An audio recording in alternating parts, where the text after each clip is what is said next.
Fazer meu histórico, me situar. Eu fiz agronomia em Jaboticabal, fiz mestrado na Universidade Federal de Lavras e fiz o doutorado no Rio Grande do Sul, em Passo Fundo, Santa Maria e Porto Alegre, nas 3 universidades. Fiz um sanduíche de 3 universidades mais a Embrapa. Então, foi um experimento que eu fui cobaia do experimento de um curso integrado. Então, eu tenho uma experiência de ter andado muito já pelo Brasil, uma experiência boa em solos, em tipos de agricultura, em sistemas de produção. E eu vim aqui para Sinop, há 10 anos atrás, fui chamado, quando já abriram a unidade, que o pessoal queria resolver alguns problemas ali de persistência de palha no sistema de plantio direto aqui na região da 163, né? Que é um ambiente ali de um latossolo plano, de textura que varia desde arenosa até muito argilosa. Mas, de uma maneira geral, os solos lá têm uma mesma característica, que é o relevo plano e que não tem muito problema de erosão. E também não tem muito problema de seca e nem de compactação, como a gente está vendo que está aqui. Já fazia um tempo que eu estava querendo vir a Juara, porque o João Meneguzzi, conhece, está sempre aqui, tem uma fazenda aqui, eles têm uma fazenda aqui, né? Ele está sempre me cobrando que aqui a situação de praticar agricultura não é a mesma da 163. E hoje, chegando aqui ontem, esses 2 dias, deu para observar que o ambiente aqui é diferente mesmo. E aqui nós não estamos numa região de domínio de latossolos, que são solos mais fáceis de serem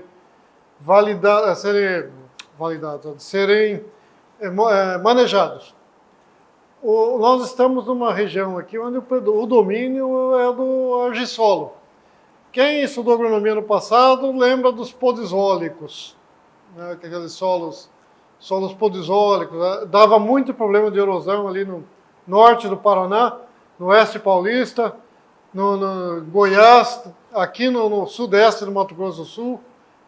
Essas áreas de domínio de podizólicos são muito problemáticas no que diz respeito à erosão. Por outro lado, vamos constatar, por que as primeiras colônias que apareceram aqui no Nortão foi aqui em Portos Gaúchos, nos anos 50, e logo depois na região de Juara? Porque nós temos essa área de argissolos que tem uma fertilidade melhor. E foi isso que atraiu o pessoal. E essa é uma vantagem desse solo. A fertilidade desses solos, construir a fertilidade, a reserva de nutrientes desses solos, é bem maior do que aquela planície ali que vai de Diamantino até Itaúba, que vai lá do Xingu até o Arinos. Aqui o ambiente é outro. É um ambiente mais distro, mas tem outros problemas. O relevo não ajuda muito, né? E algumas características físicas desse solo. Mas primeiro eu vou fazer um apanhado aqui de alguns conceitos que a gente precisa. Bom, essa, para quem não conhece a unidade de Sinop. Agora nós estamos também com os painéis solares ali, que a gente não está pagando mais. Mas a conta de luz, ali quem conhece sabe, fica ali em frente ao aeroporto de Sinop, 600 hectares, e trabalha com praticamente sistemas de integração lavoura-pecuária. Tem outras atividades também, nós trabalhamos com mandioca em agricultura familiar, trabalhamos hoje com bioinsumos, começamos a trabalhar com bioinsumos, com controle biológico, começando a trabalhar também algodão. Nós temos agora uma estrutura para trabalhar, o pessoal trabalhar também com algodão. Então, assim, a unidade, apesar de estar perdendo gente, está ganhando um pouco mais de mobilidade para entrar em outras áreas. Bom, solos agrícolas, aspectos físicos do solo e manejo de áreas de uso intensificadas ou irrigadas. Até irrigadas não é a condição aqui que eu pensei que a gente pudesse trabalhar aqui. Aqui chove bem e aqui nós temos até problema de permeabilidade. Então vamos dizer aqui, quais são os solos comuns, rapidinho, os solos comuns aqui do Mato Grosso? Os latossolos ali na 163, na região do Itiquira, na região de Damantino, o domínio são os outros solos, solo plano, baixa fertilidade, mais fáceis de serem manejados, fáceis de controlar a erosão. Nós temos aí vermelho e amarelo. Nós temos bastante áreas de areia no Mato Grosso. Talvez não aqui nessa região. Nós não temos os neossolos arenosos, nós não vamos ter nesse ambiente. E o argissolo vermelho e amarelo, que é um solo que é o que domina aqui na região. Tem também o argissolo vermelho, que é outro que também está sendo. Mas o domínio aqui é o vermelho e amarelo distrófico. E é um solo que geralmente ele está nesses relevos aqui. Então o problema dele muitas vezes está associado as limitações estão associadas à erosão.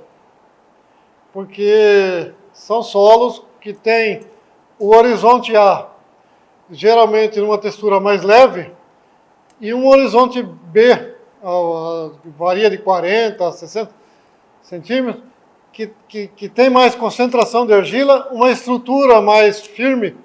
Então ele tem uma diferença de estrutura que leva a problemas físicos, de manejo físico do solo.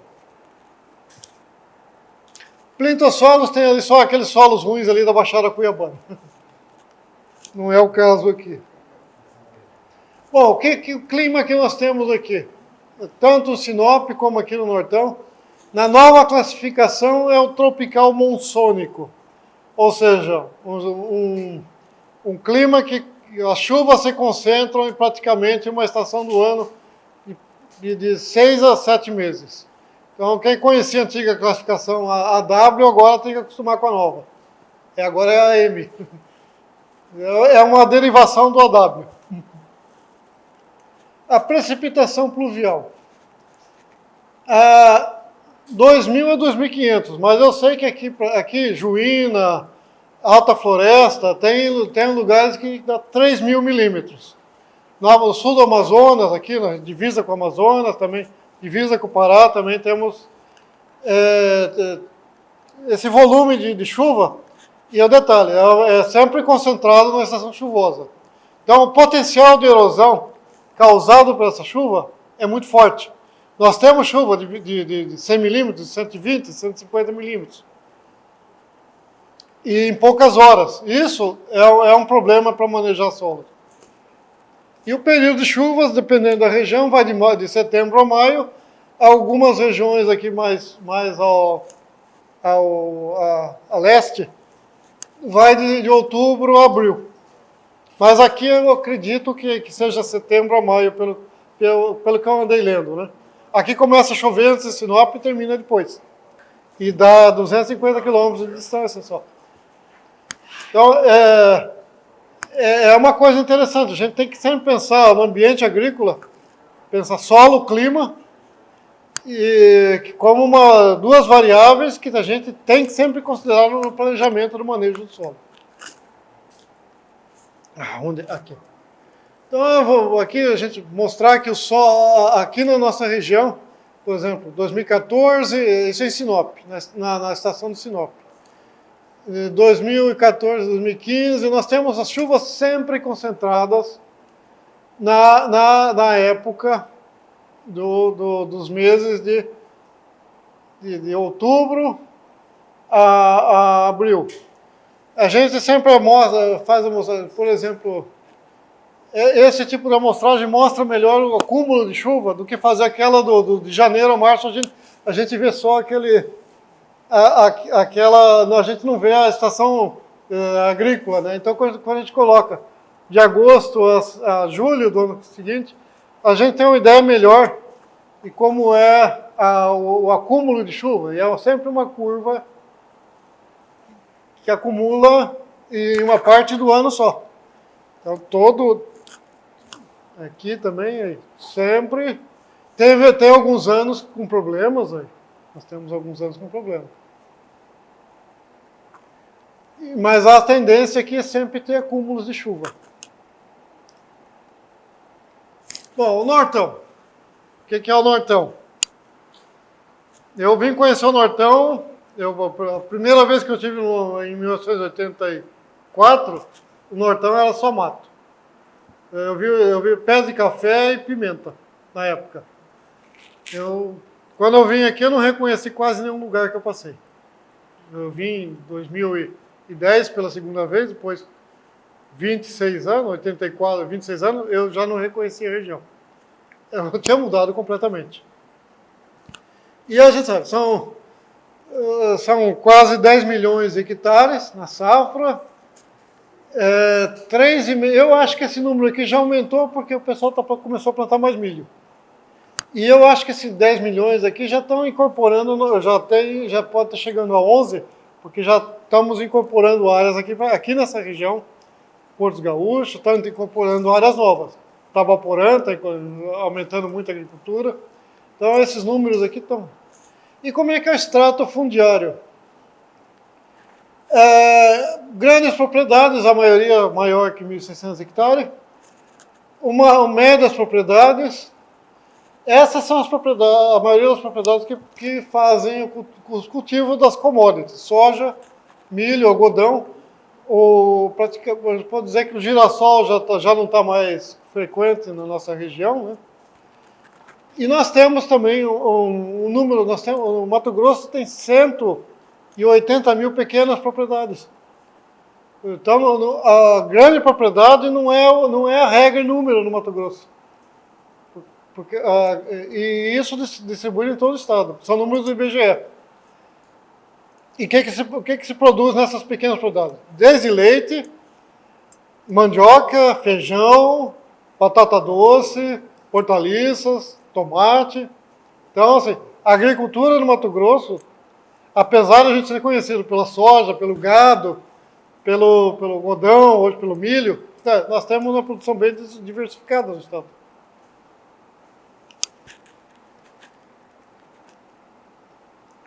Bom, esse aqui não é o nosso caso aqui, porque nós estamos numa região, essa palestra eu tinha feito para a região ali também de Cuiabá, onde já é mais difícil fazer a safrinha. Mas aqui nós estamos numa região que a safrinha é viável. Então, essa é uma região que a safrinha é viável. Por isso que eu não não apaguei essa, porque nós estamos numa região onde a safrinha é viável. E sem irrigação. Algumas regiões aqui demandam uma irrigação complementar.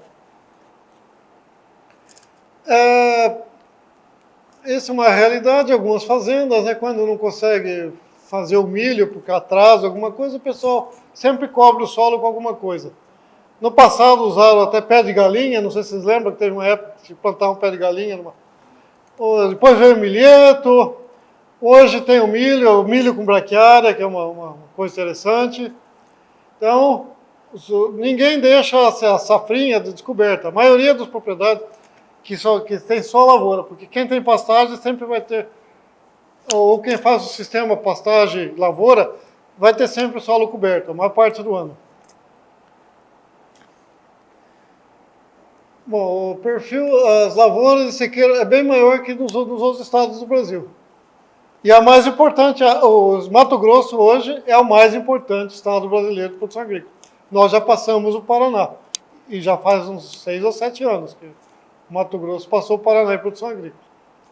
Então hoje o Mato Grosso é o principal produtor de grãos do Brasil. E não é só soja, milho e algodão. Nós temos girassol, ainda temos um pouco de girassol. Temos pessoal produzindo feijão ainda, e alguns grandes produtores produzindo feijão. Batata doce, temos grandes produtores de batata doce no estado. Os pulses agora, né, começando, que são aqueles grãos, leguminosas alternativas, né? Grão de bico, ervilha, estão testando um monte. Feijão mungo. E tem uma tendência aqui no estado, talvez aqui na região ainda não, mas na região da 163, nós já estamos vendo muito agricultor colocando pivô em Diamantino, eu visitei uma área, Tangará tem algumas áreas. O pessoal está tentando fazer a terceira safra irrigada com pivô. Complementa a segunda safra com irrigação, quando corta a chuva cedo, e ainda tenta fazer uma terceira safra, ou de feijão, ou de uma cultura com valor econômico. Se bem que agora do jeito que está o preço da soja e o milho, nós vamos ter terceira safra de alguma delas. É uma coisa que pode acontecer.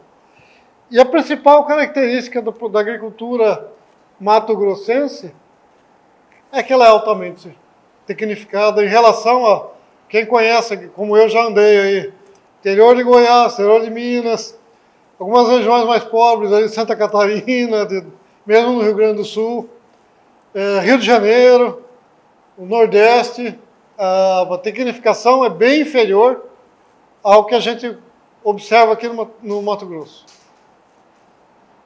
E talvez seja o estado hoje que tem a maior frota de máquinas do Brasil. Acho que o Mato Grosso já tem a maior frota de máquinas do Brasil, máquinas agrícolas. Bom, agora então, vou falar um pouco da agronomia. Isso parece uma aula, mas eu vou tratar esses conceitos aqui de um modo mais prático. A gente sempre lembra que tem que adubar o solo, corrigir e adubar. Mas não é só isso, o manejo do solo não é só a fertilidade, não. Nós temos que lembrar sempre que um sistema agrícola, ele tem esses fatores aqui que também são sempre esquecidos, a gente nunca considera muito. Por exemplo, o fator clima. Nós estamos numa região fabulosa, nós não precisamos aqui cobrir o café para evitar geada, ou fazer que em alguns Europa fazer estufa. Nós temos sol o ano inteiro. Temos calor, luz e calor. O sol, então, é o nosso principal fornecedor aqui, irrestrito. Nós não temos restrições aqui no estado, mas tem lugar no Brasil e tem lugar no mundo, isso aqui é um problema sério. Por exemplo, fazer agricultura, por exemplo, no Canadá, no norte da Europa, na Rússia. Esse fator aqui é seríssimo, é limitante. Nós não temos aqui. Por isso, a nossa agricultura começa por aí, a pujança da agricultura brasileira. Segundo fator de produção, fator que governa a produção. Planta. O fator genético. Nós temos variedades em números muito bons em todos os principais cultivos do Brasil. Soja, milho, cultivares, variedades, feijão, nós temos variedades. Feijão nós podemos plantar desde o Rio Grande do Sul até o Nordeste, na seca, e na Amazônia.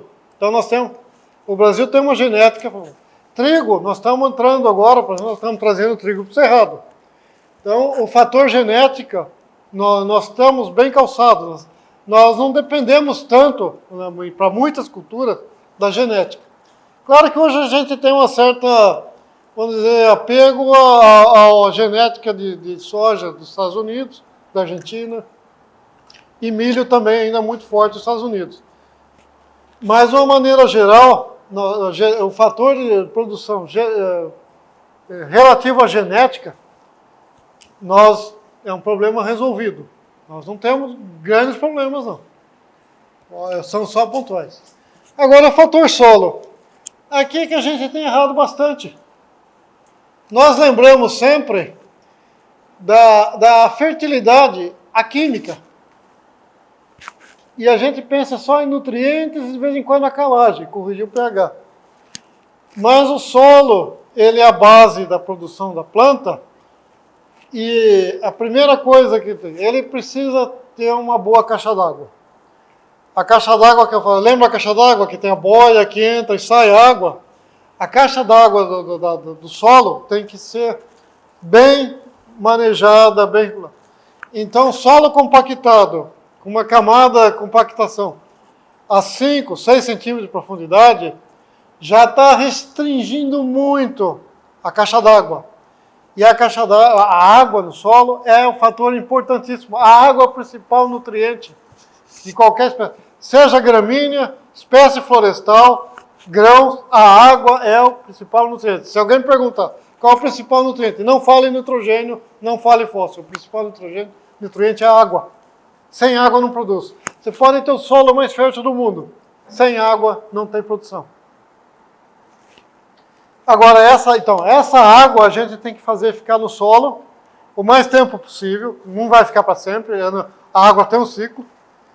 E ficar numa profundidade que a raiz possa sempre estar servindo o sistema radicular.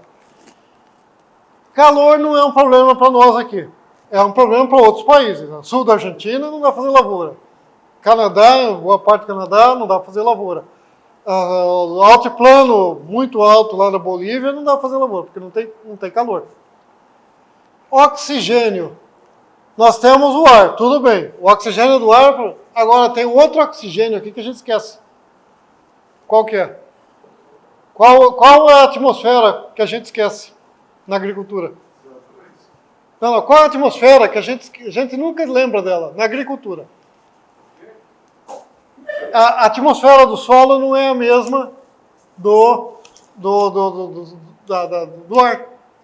A atmosfera do solo tem uma concentração maior de CO2. Então, os viventes que estão, como falam, os viventes ali, os micro-organismos, eles precisam do oxigênio. A maioria deles, fala a verdade, quase todos, são dependentes de um fornecimento de oxigênio. E esse oxigênio está onde no solo? Está nos poros e nos espaços entre os agregados. Então, um solo compactado é um solo desoxigenado. Agora, por que é tão importante assim para a planta o oxigênio? Começa onde? A raiz respira? A raiz respira. E aí, o que é pior? A raiz não faz fotossíntese. Ela depende de nutrientes que vêm da folha, mas o oxigênio, a não ser o arroz, o oxigênio que está na raiz tem que tomar no solo. A raiz tem que captar no solo. O arroz tem um esquema para tirar lá do caule, tirar oxigênio, a raiz, buscar oxigênio lá em cima. Mas as outras culturas, as de sequeiro, precisa de ter pelo menos um pequeno volume de ar no solo. E precisa ter um movimento desse ar. O rizóbio precisa de oxigênio, as bactérias redutoras de nitrogênio, as fixadoras, as bactérias que fazem a disponibilização do fósforo precisam de oxigênio. Claro que as doenças também. Mas o oxigênio é super importante, e principalmente a raiz. A raiz precisa de oxigênio. E veja bem, qual é a ideia? A gente precisa que as raízes desçam, pelo menos, a boa parte do sistema radicular desça pelo menos a 20 centímetros. Por quê? Porque ela precisa captar. A raiz é a boca da planta, e não é a boca que come e que bebe, e que respira. É a boca e nariz também. A raiz também é o nariz da planta. Não só as folhas. A raiz também é o nariz. E precisa desses nutrientes, precisa tirar do solo. E um solo com uma caixa d'água curta, de 5, 6 centímetros, por causa de uma camada compactada, reduz muito esse ambiente. E que vai acontecer o quê? Vai limitar o fator fertilidade. Quando eu falo agora quando eu falo fertilidade, eu não estou falando mais só da fertilidade química. Porque pH é fácil corrigir. Nutriente, quando não tem no solo, a gente coloca. Mas fertilidade global, química, física e biológica. Não podemos mais pensar só em fertilidade química, certo? E um dos componentes importantes que eu acabei de... é essa permeabilidade do solo. Que permeabilidade é essa? A água, ao ar e a raiz. A raiz tem que encontrar um ambiente permeável para ela. Ela tem que, pelo menos até 20 centímetros, nós temos que colocar um volume grande, 90, 80, 90, por ser as raízes, até 80 centímetros, até 20 centímetros de profundidade. Se for possível. Trabalhar sempre para isso. Por quê? Porque nós vamos, tendo raiz, pegando nutriente, pegando água suficiente e respirando, nós temos garantido a produção. Seja a produção de grão, seja a produção de pasto, seja a produção arbórea, seja a produção de qualquer espécie. A raiz é o manejo do solo, pensando nesses todos esses fatores aqui de solo, é importantíssimo. Não vamos ficar mais preocupados só em correção de acidez e nutrientes. Vamos começar a se preocupar principalmente aqui, ó, permeabilidade para trazer oxigênio, para trazer água e até mesmo calor. Não trazer o calor, mas fazer o fluxo de calor no solo. Porque tem algumas situações em que o solo tem um diferencial de temperatura muito grande da superfície para 20 centímetros. Mesmo estando quente embaixo, mas estando muito quente em cima, esse diferencial de temperatura muito grande é desfavorável à raiz também. Então, seria uma das permeabilidades aqui também, inclusive, para o calor. E isso, geralmente, se faz essa distribuição com a água e com o ar. Uma boa condição de porosidade no solo. Porosidade essa que dá espaço para o ar, para a água, e não encharcar também, né? Tem que ter água e ar, e para a raiz entrar. E isso a gente consegue como? Bom, no ambiente tropical, a melhor maneira conhecida de se melhorar a permeabilidade do solo, ou a estrutura do solo, é com atividade biológica. E qual a principal atividade biológica que tem no solo? Vamos lembrar aí. Qual a principal biológica na agricultura? É a raiz. A raiz é uma atividade biológica. Né? A raiz tem o poder de movimentar solo, de agregar solo. E claro, se ela consegue penetrar para buscar água lá embaixo, ela recicla nutrientes, recicla água, certo? E é claro, quem ajuda muito nisso é a matéria orgânica, o material orgânico. Porque ele vai ajudar a raiz, o micro-organismo do solo, as próprias argilas do solo, os agregados, as partículas do solo, ele vai ajudar a formar uma estrutura que é favorável à permeabilidade total do solo. Certo, pessoal? Então, entenderam como que a gente tem que pensar a agricultura daqui para frente. Não vamos esquecer da fertilidade química, mas vamos começar a pensar mais na fertilidade global. Vamos pensar mais. Degradação estrutural. Nós temos visto uma degradação, muitas lavouras de sequeiro. Em áreas irrigadas, o pessoal tem tido problema. Excesso de máquina, excesso de água, várias lavouras seguidas. Nós estamos verificando muito problema em área irrigada. Muito problema grave de degradação do solo. Mas também elas são graves nas áreas de sequeiro. E até mesmo em pastagem. Um dos problemas, concentração dos melhores atributos químicos e físicos estão praticamente restritos à camada de 0 a 5, 7 centímetros. É o que eu falei lá na frente. A caixa d'água. A caixa d'água está pequena. A caixa de fertilizantes está pequena. É importante que nós tenhamos pelo menos cálcio, magnésio, um pouco de fósforo, numa profundidade maior, 20 centímetros. A hora que nós tivermos uma máquina para colocar o fósforo a 20 centímetros, aplicar o fósforo com eficiência 20 centímetros, olha, uma boa parte da agricultura nossa vai estar resolvida. Porque não é só o componente de degradação do solo, não é só máquina. Não é só máquina. Nós temos um problema sério no trópico, principalmente nas áreas nossas. O agregado do solo ácido, o argissolo, inclusive, muitos deles são solo ácido, os lantossolos. O agregado principal, aquele microagregado que dá aquela porosidade, principalmente no lantosolo, aquela porosidade profunda. Em alguns argissolos também, aquela permeabilidade que vai até lá embaixo, na condição de mata, ele desaparece quando a gente altera o pH. Porque o microagregado do solo tropical, o calonítico, oxídico, ele é estável na condição ácida. Ao contrário do que a gente aprendia na agronomia, né, que o calcário agregava o solo, é verdade, mas lá no hemisfério norte, lá no sul da Argentina. No trópico é diferente.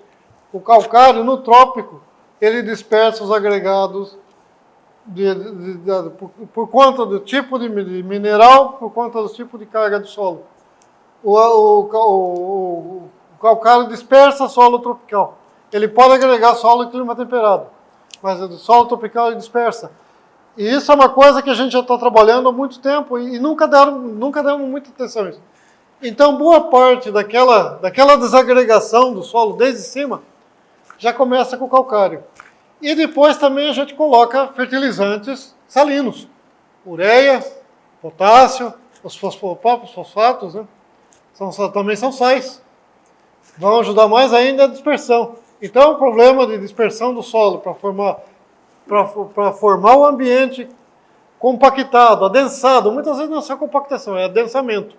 É uma coisa até que vem por destruição daquela estrutura de microagregados. E é difícil manejar isso. Nós não podemos abrir mão do calcário. 98% das culturas do mundo são alcalinófilas, com raras exceções, que aqui no Brasil é mandioca, seringueira e, se eu não me engano, erva mate, são espécies que não demandam de solo pH neutro ou alcalino. Todas as outras plantas cultivadas dependem de uma correção de solo. O pH acima de 5,8, 5,9, 6. Algumas espécies, alfafa, pH 6,5 para cima. E então, como é que a gente vai abrir mão do calcário no solo tropical? Então, o calcário é um agente, e não dá para, é um agente dispersante que vai formar condições para compactar o solo, para adensar o solo, e nós não temos como abrir mão dele. Então, como a gente maneja com raiz? Com raiz. A raiz ajuda o solo, um volume de raiz.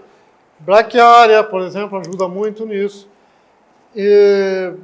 Nabo forrageiro, plantado em alta densidade. São várias espécies com alta densidade de raiz que ajudam a manter aquela permeabilidade. Porque, veja bem, uma raiz volumosa, por exemplo, de uma braquiária, quando a raiz morre, forma canalículos, forma matéria orgânica, entrou ali embaixo, formou um ambiente, nutriu micro-organismos que promovem a agregação do solo. Então, compensa todo o dano que o calcário promove. Eu fiquei muito triste uns anos atrás, quando eu fiz um trabalho lá em Passo Fundo, e eu descobri que o calcário era talvez o maior culpado da compactação do solo do Rio Grande do Sul. E não temos como abrir mão dele. O gesso não é um corretivo. O gesso pode ajudar nesse sistema. Como ele é mais solúvel que o calcário e ele não dispersa o agregado, o gesso, tendo cálcio, descendo o cálcio, a raiz vai atrás do cálcio. Então ele é um chamativo para a raiz descer.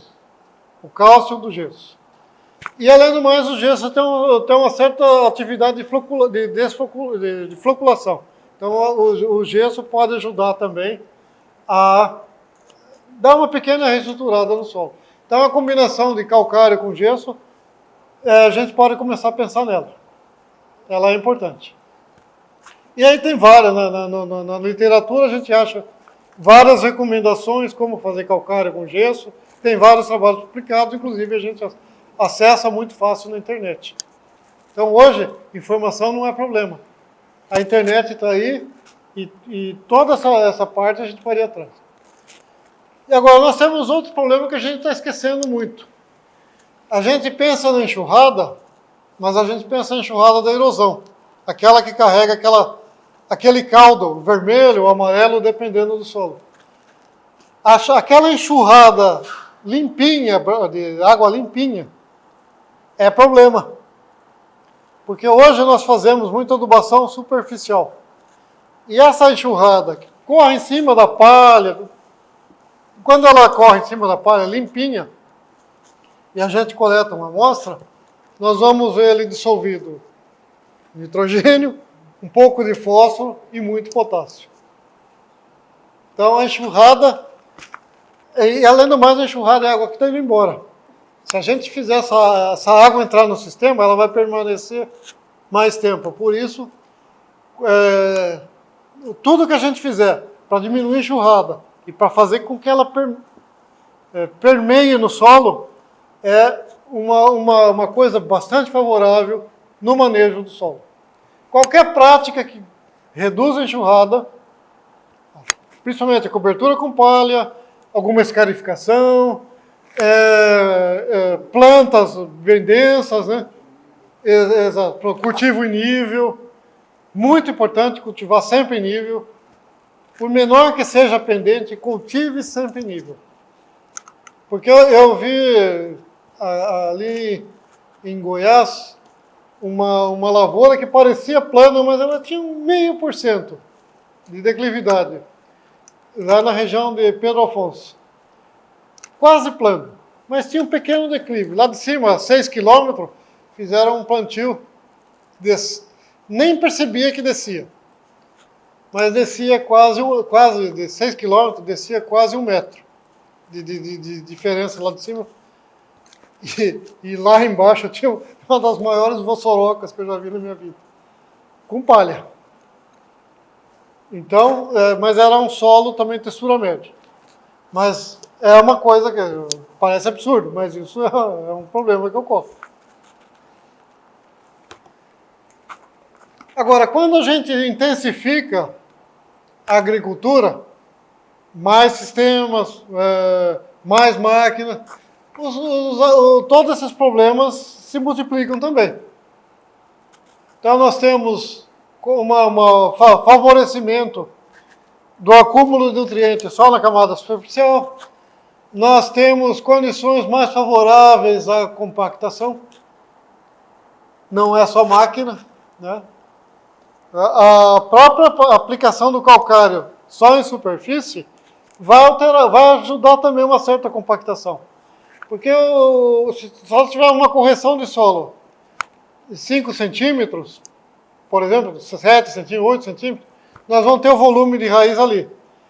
Então nós vamos ter um gradiente, nós vamos ter permeabilidade por conta de raiz na sua superfície, e depois ali para baixo nós vamos ter uma camada compactada, uma camada que a raiz não entrou. Nós vamos ter problema ali que vai facilitar até a erosão. Por quê? Porque a gente não fez a raiz descer. E a raiz é o grande segurador de solo, para não deixar a enxurrada levar.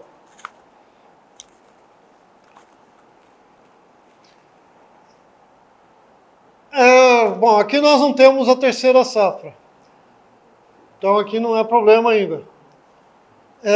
Número de operações mecanizadas. Hoje, a gente está vendo também até uma certa redução. Né? O plantio direto reduziu aquelas operações tradicionais, né? E hoje, com essas máquinas também de grande porte, nós temos o trânsito, quando a faixa de trânsito na lavoura é menor. O uniporte, ele tem só uma faixa de compacto. E o que? Tem barra de 40 metros. Lembra quando o pulverizador tinha 2,5 metros de cada lado? Então, cada 5 metros, cada 10 metros tinha que passar o rodado do trator. Mesmo as colhedeiras. A colhedeira antes colhia 4,5 metros, hoje colhe. Então, esse problema, até a agricultura mecanizada hoje está diminuindo. E os pneus mudaram também. Nós temos hoje pneus que compactam menos. Pneus mais largos, né? O rodado é diferente. Bom, enxurrada. Então, aquilo que eu já falei, mesmo o solo coberto com palha, nós temos que pensar, aqui tem uma falha na digitação, mas eu já tinha corrigido no outro, então falta corrigir agora. Mas você tem que pensar em fazer a enxurrada virar água no solo. A água dentro do solo para a planta.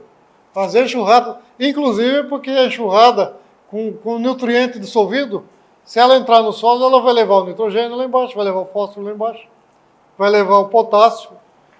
O cálcio é pouco móvel, mas vai levar o magnésio, um pouco do enxofre, micronutrientes. Bom, não é o caso aqui nosso, solos arenosos. Temos aqui no Nortão alguns argissolos muito arenosos de superfície. Mas eles geralmente estão numa condição mais movimentada de relevo. Não é o caso, talvez, eu não vi toda a área de Juara ainda, mas aqui os nossos argissolos, pelo menos, têm boa estrutura e eles são argilosos.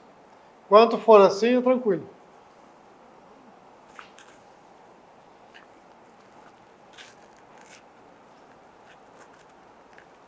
Um problema sério que a gente tem é aquela repetição de cultivo. Trigo, soja, milho, soja, milho, soja, milho. Isso vira um paraíso para pragas e doenças e nematóides.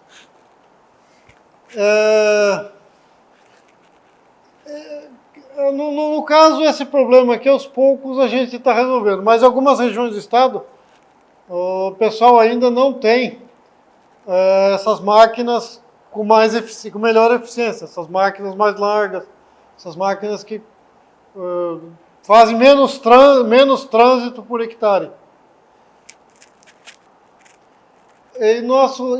O fator de risco que a gente está sempre focar é evitar, fazer de tudo para a gente não ter os ambientes hipóxicos, que é o ambiente que eu falei, é um ambiente com baixo oxigênio.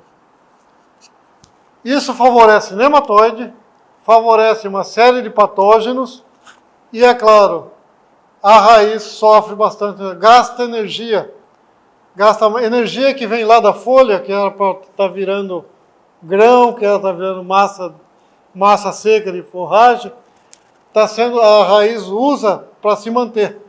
Ela consome reserva da planta para se manter quando ela está no ambiente hipóxico, quando ela está no ambiente ácido, quando ela está no ambiente compactado. Então, esse manejo a gente tem que sempre pensar. Dar uma condição boa para a raiz não consumir fotossintatos. Consumir só aquilo que está programado geneticamente.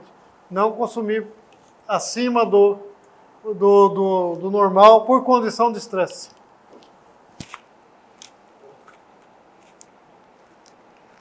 Quer que eu volte? Tá. Bom, esses fatores nós não temos aqui. Felizmente não. Em algumas regiões do Brasil, isso aqui é um problema sério. Eu andei em algumas regiões ali, já no Piauí, regiões menos chuvosas, já tem problemas de salinização. Arenização. Algumas áreas de areia, solos areia muito grossa. Eu vi uma área no Piauí que praticamente teve que ser abandonada. Foi usado grade, em 3 anos só tinha areia. Toda aquele pequena quantidade de agregado desapareceu. Virou só uma areia branca que no calor do Piauí chegava a 70 graus e matava a planta, não crescia mais soja não crescia mais nem pasto. No deserto. É o começo da desertificação. E isso tem, inclusive, lá no Rio Grande do Sul. A região ali do deserto, lá do... Como é que chama lá? Da região do Rosário ali. O deserto de São João. Eu estive lá. E ali vai ser muito difícil resolver aquilo lá. E olha, que lá nem quente é a região. Nem tão quente é. Mas a condição ali foi tão intensa a degradação e demoraram tanto tempo para tentar socorrer que hoje já nem vale mais a pena. Tem tecnologia para fazer isso, mas não paga, não se paga. Né? Não se paga. Realmente, o deserto de São João, e ele não parou de crescer não, ele continua, ele só diminuiu a velocidade de crescimento. Mas ele está lá ainda. Só desacelerou. Mas assim, também a gente não pode esquecer que ali naquela região, se tiver alguns novos projetos, por exemplo, de plantação de oliveiras, algumas espécies florestais, pode ser que a gente consiga recuperar aquela área. Bom, esse aqui é um resumo do que eu já falei, né? Os problemas que aparecem ali.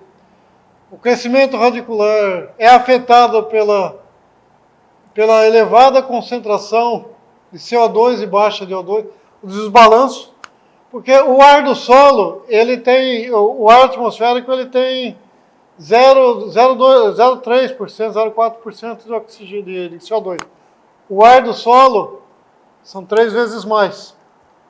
O ambiente do solo ele tem mais CO2. Tem bem mais CO2 que a atmosfera. É inerente na natureza, mas a gente não pode deixar essa relação aumentar. Problemas de redução, com degradação, redução, respiração das plantas.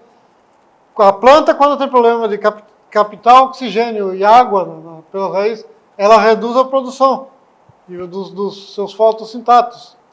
Então, reduz o que vai ser mandado para o grão. O que vai virar massa seca de forragem. O que vai virar fruto. O que vai virar raiz, tubérculo. O que vai virar colmo de cana, açúcar. Toda a redução de fotossintato que acontece por estresses é bom evitar. Sempre pensar em trabalhar para reduzir essa queda na produção de fotossintatos por conta do estresse. Ainda mais tem assim, doenças, pragas, que também são outros fatores que afetam a produção. A nodulação, a hipoxia, a condição de hipoxia reduz nodulação. E compostos tóxicos também por ambiente, que o pessoal comentou aqui, né? Ambientes já de acúmulo de água na superfície. Esse a gente começa a produzir quando a água encharca no solo. Nós temos aqui ferro e manganês e sulfetos. O ambiente reduzido por baixa permeabilidade, por encharcamento do solo, também produz os bicarbonatos de ferro e manganês e os sulfetos, que são substâncias que vão afetar a raiz, vão prejudicar muito a raiz. Então, e o pessoal está vendo aqui, né, que tem áreas aqui com menor permeabilidade e com acúmulo de água à superfície. Acúmulo de água à superfície em área agrícola, área de pastagem, significa redução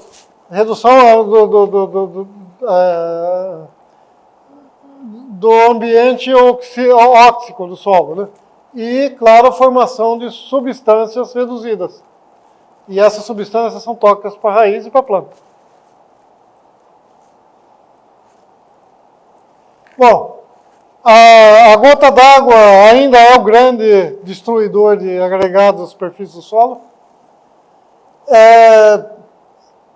Como descompactar o solo é uma prática mecânica que ajuda a manejar, aumentar a permeabilidade, né? Então, por exemplo, nós temos, normalmente, a resistência de penetração do solo aumenta em profundidade.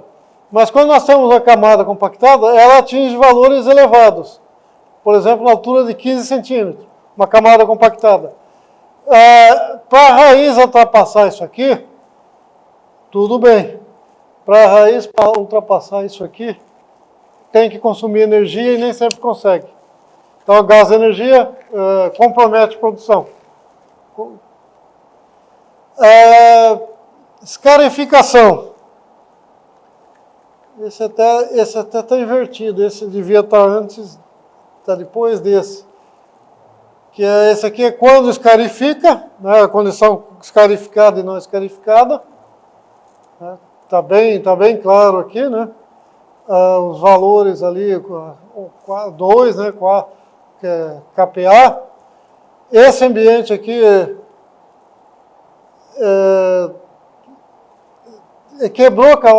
veja bem, quebrou a camada compactada, esse é o não escarificado. Só essa redução aqui nessa profundidade, mesmo com esse aumento aqui em profundidade, trabalhando nessa faixa aqui até os 25 centímetros, o problema aqui foi resolvido. Porque essa compactação aqui, dentro da camada arável, antiga camada arável, hoje chamada camada cultivável, né? Já foi reduzido. Então a raiz já está com o ambiente, esse vermelho, ela está com um ambiente melhor que esse azul. Mesmo acontecendo essa inversão aqui embaixo. Porque o que interessa para a camada é principalmente essa situação. E a compactação, nem sempre, ela traz grandes mudanças na resistência de penetração. Mas aqui, por exemplo, só o fato da gente pular de 2,5 para 2, essa é a faixa limitante do esforço da raiz. Então a raiz aqui penetra melhor, não é proporcional, é exponencial. Ela vai penetrar mais fácil aqui com 2 centímetros, com 2 kPa, ou 2.000 kPa, né? 2 MPa, do que aqui com 2,5. E assim, essa é o dobro da capacidade. Mesmo o valor sendo pouco representativo, nessa faixa limite aqui, esse ambiente é bem mais restritivo que esse aqui. Então, assim, coisas a se considerar, né, no manejo do solo.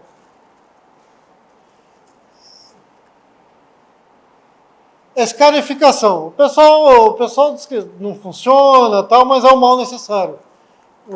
Nós fizemos experimentos aqui na região de Sinop e as áreas escarificadas, mesmo quando não tiveram diferença estatística, a produção foi maior. Em soja, em milho, e a produção de grãos, o rendimento de grãos, e a matéria seca também foi maior na área escarificada em relação à não escarificada. Então, o pessoal que condena, que diz que não funciona, não sei, funciona assim. E aí a gente vê também a distribuição de raízes, né? O 0 a 5, a camada escarificada e não escarificada. A concentração de raízes, da matéria seca de raiz, é bem maior, 0 a 20, 10 a 20, nós temos mais raízes do que no não escarificado. Parece pouco, né? Mas essa diferença aqui, de mais do dobro de raiz, de concentração de raiz, nessa faixa, já é importante, muito importante. A resistência e penetração, vários sistemas têm comportamento diferente. Os sistemas que têm milho têm sempre resistência e penetração melhor. Os sistemas com braquiária, por isso aqui é importante para essa região começar, é uma região forte de pastagem, começar a pensar bem nos sistemas que consorciem milho com braquiária. a integração lavoura-pecuária, pensar sempre, vai ser importante nessa região. Os experimentos aqui nessa região podem ser, muitos deles, dirigidos, né, aos sistemas integrados lavoura-pecuária, certo? Nós conversamos isso hoje, né? É a opinião do pessoal lá da Embrapa também, a opinião do pessoal de outras instituições, que para essa região aqui é uma opção. A integração lavoura-pecuária já é importante ali no Mato Grosso do Sul.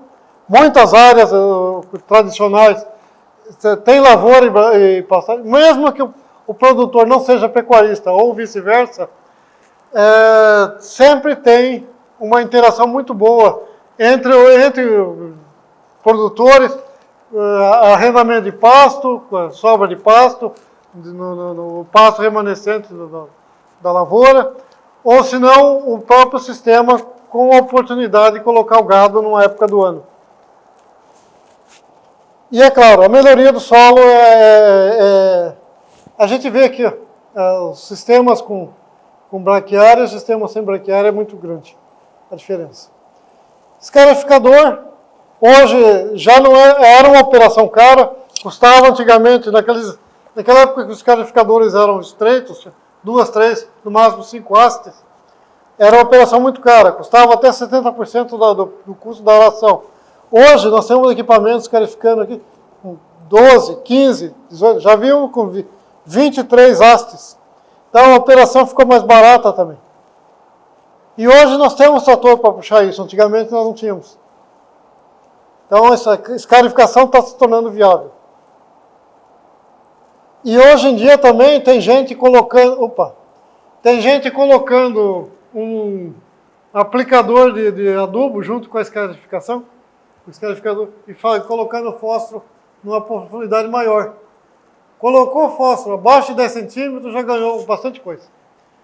Porque o fósforo é importante, quando a raiz chega lá, ela vai precisar de ter um nutriente que favoreça o sistema energético dela.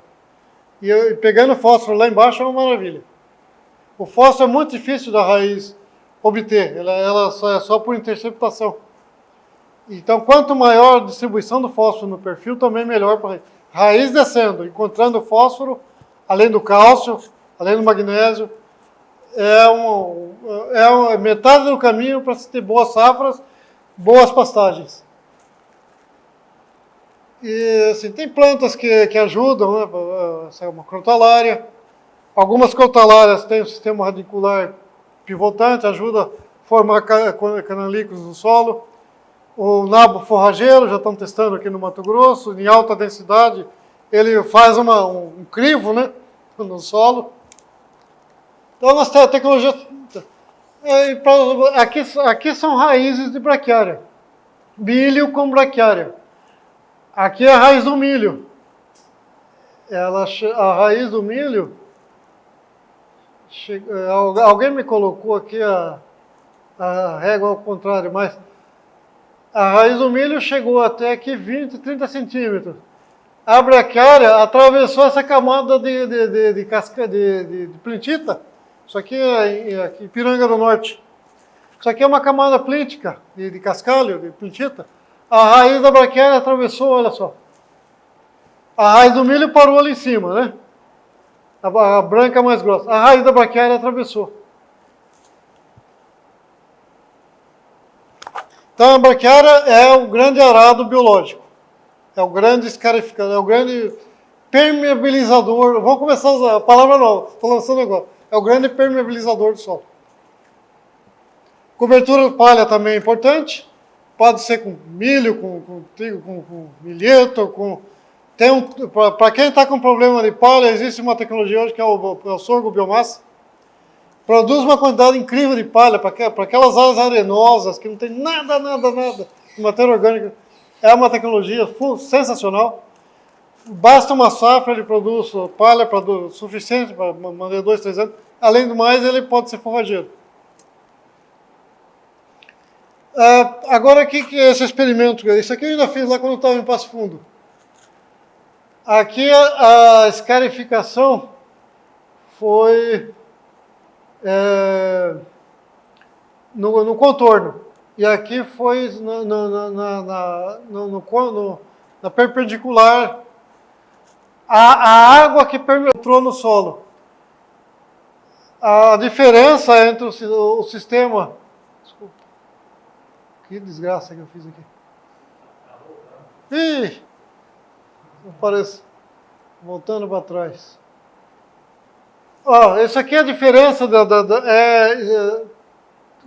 cultivo em contorno com palha com palha com e sem o contorno. A perda foi maior, sempre no morro abaixo. Mesmo com essa baita cobertura. A perda de água aqui foi maior. Aqui tá bem claro, né? Aqui é o sentido da pendente, cortando a pendente. Aqui é o sentido descendo a pendente. Olha quanta água que passou pelo enxurrada que passou. Que foi coletada lá embaixo no coletor de enxurrada.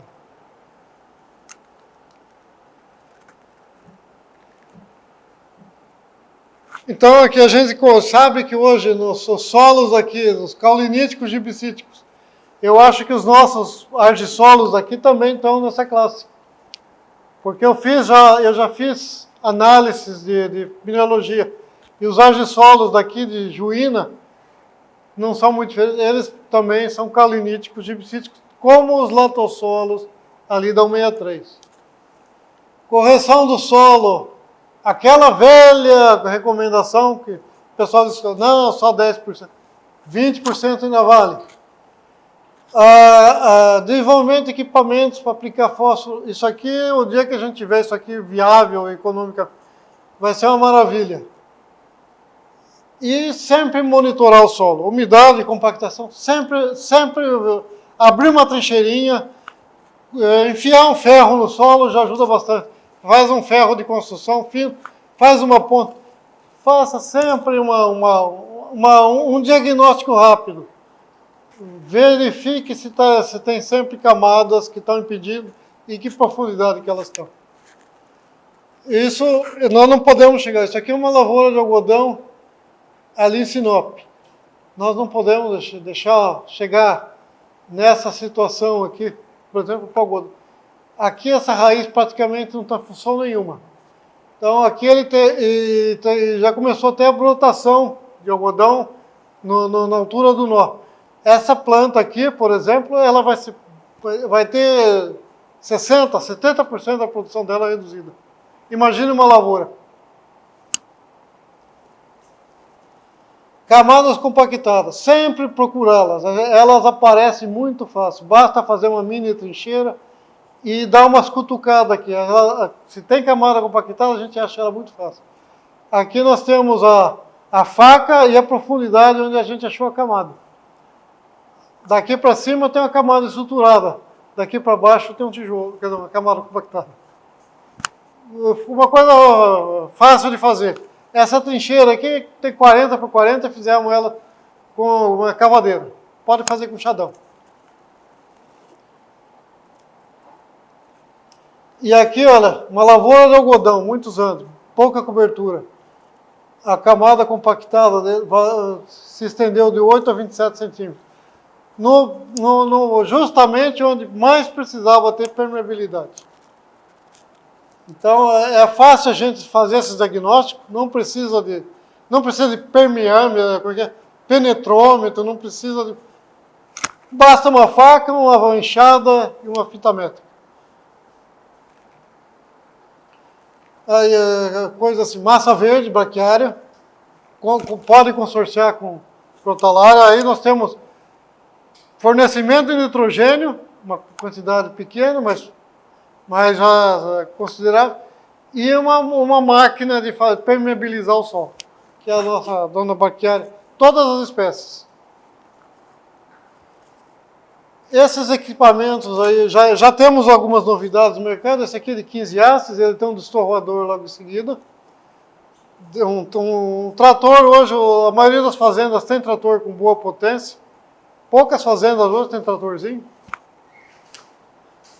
Bom, essa foi uma ideia que a gente precisa pensar para manejar solo, eu sempre esqueci.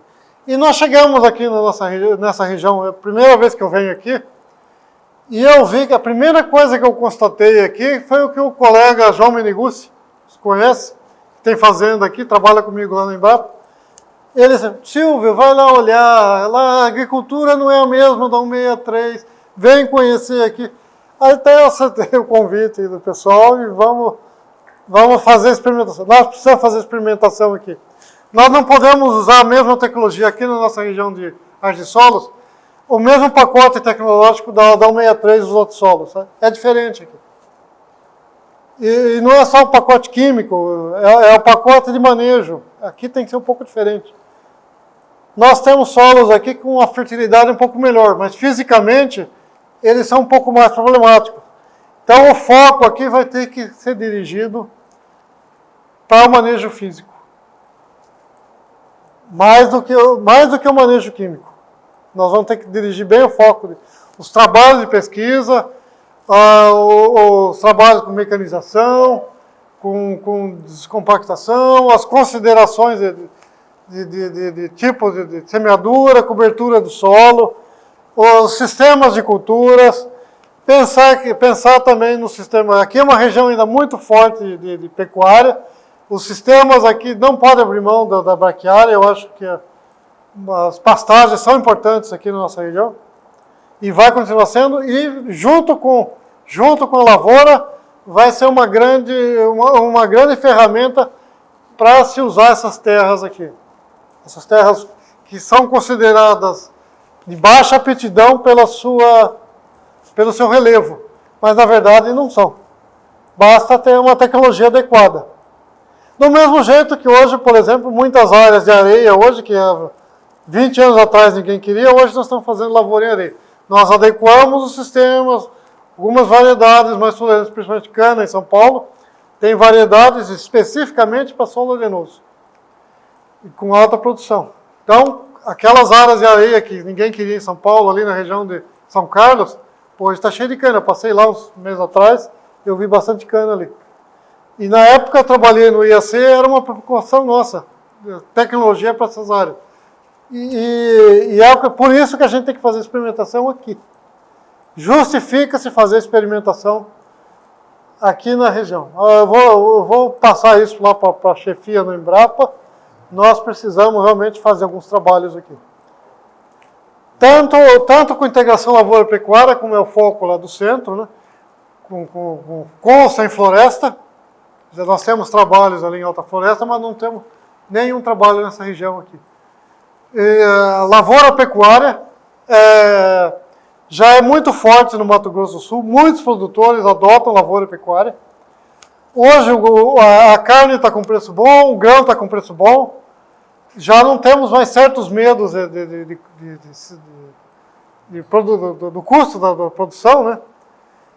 E então vai ser uma maneira assim da gente testar esses sistemas, fazer experimentação e aqui na nossa região, aqui na região de Juara.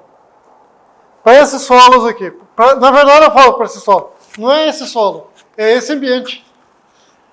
A floresta aqui é diferente da floresta lá da 163. A floresta tem outros componentes. Por quê? Porque o ambiente é diferente. A altitude aqui é um pouco maior, o clima até um pouco mais ameno. Aqui temos mais chuva. E aqui é a grande vantagem. Nós estamos em cima de uma região de granitos vermelhos. E, geralmente, os granitos vermelhos geram solos de uma fertilidade um pouco melhor do que aqueles solos lá da 163. Na verdade, eu acho que os solos aqui têm mais potássio, né, pela quantidade de feldespato que nós encontramos no sistema. Nós temos reserva de potássio nesses solos bem maiores do que na região, que é o grande problema hoje na 163 de fertilidade, é manejar o potássio. Porque o ambiente lá é muito favorável à perda de potássio. Enxurrada, lixiviação, alta temperatura, né? E extração também, porque são duas safras, soja e milho, são grandes extratores de potássio. Então, o grande problema lá é esse. E aqui talvez seja... E o potássio hoje já é um dos nutrientes mais caros, está ficando mais difícil conseguir o potássio, né? Então, a gente tem que viabilizar a agricultura, lavoura e pecuária de alto rendimento aqui nessa região. Para isso, vamos trabalhar, né?